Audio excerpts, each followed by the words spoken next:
చిన్నప్పుడు 'the mummy' ఇచ్చిన దృశ్యాలు ఇంత అంతా కాదు. లిటరల్లీ కారిపోయింది నాకైతే. 'అరుంధతి చంద్రముఖి' తర్వాత ఏదైనా నన్ను ఆ రేంజ్ భయపెట్టిందంటే అది 'ది మమ్మీయే'. తర్వాత 'ది మమ్మీ రిటర్న్స్' ఇంకా 'the mummy tomb of dragon emperor' అని average to below average sequels తీశారు. ఫైనల్లీ 2017లో యూనివర్సల్ పిక్చర్స్, మార్వెల్ ఇంకా డీసీ లానే డార్క్ యూనివర్స్ స్టార్ట్ చేశారు. ఎక్కడైతే 'మమ్మీ'తో పాటు 'Dracula', 'wolfman', 'Frankenstein's monster', 'the invisible man' లాంటి క్యారెక్టర్స్‌ని ఒక షేర్డ్ యూనివర్స్‌లో ప్రెజెంట్ చేస్తారు. అయితే 2017లో రిలీజ్ అయిన 'ది మమ్మీ' నేనేమైనా తక్కువనా? లాస్ట్ 2 ఫిల్మ్స్ ఫ్యాన్స్‌ని జస్ట్ డిసప్పాయింట్ చేసింది. నేనైతే ఇంకో 8 ఏళ్ళు నా పేరు ఎత్తకుండా చేస్తా అని మామూలుగా డిసప్పాయింట్ చేయలే. టామ్ క్రూజ్ కూడా ఈ కళాఖండాన్ని కాపాడలేకపోయాడు.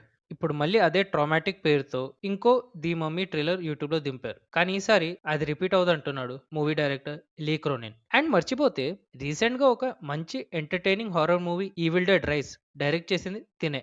ఆల్సో ట్రైలర్ మీరు సరిగ్గా చూస్తే ట్రైలర్‌లో ఈ పాప కేటీ అని ట్రైలర్‌లో మెన్షన్ చేశారు. ట్రైలర్‌లో తను తప్పిపోయి లాస్ట్‌లో మమ్మీ అవుతుందని చూపిస్తారు. సో నా గెస్ ఒక ఏన్షియంట్ మమ్మీ కేటీని పొజెస్ చేసి ఉంటుంది. ప్లస్ మనకి టీజర్‌లో పెద్దగా డీటెయిల్స్ ఏం దొరకలేదు. సో ట్రైలర్ వరకు వెయిట్ చేయాలి. ఆల్సో ఒక న్యూస్ అవుట్‌లెట్ ఫీచర్ ఫస్ట్ ప్రకారం ఆ మూవీ టెస్ట్ స్క్రీనింగ్ టైమ్‌లో దాని ప్రొడ్యూసర్ జేమ్స్ వాన్ మధ్యలో లేచి వెళ్ళిపోయాడంట.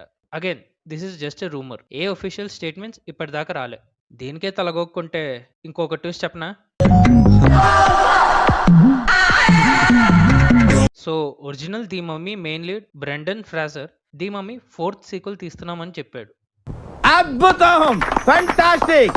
సో 2026లో వచ్చే ఈ లీ క్రోనిన్ 'ది మమ్మీ' ఆ ఫిల్మ్స్ తో కనెక్షన్ లేదని తెలిసిపోయింది. ఇప్పుడు main question, Lee Cronin 'evil dead రైజ్'ని రిపీట్ చేస్తాడా లేదా 2017 'ది మమ్మీనా?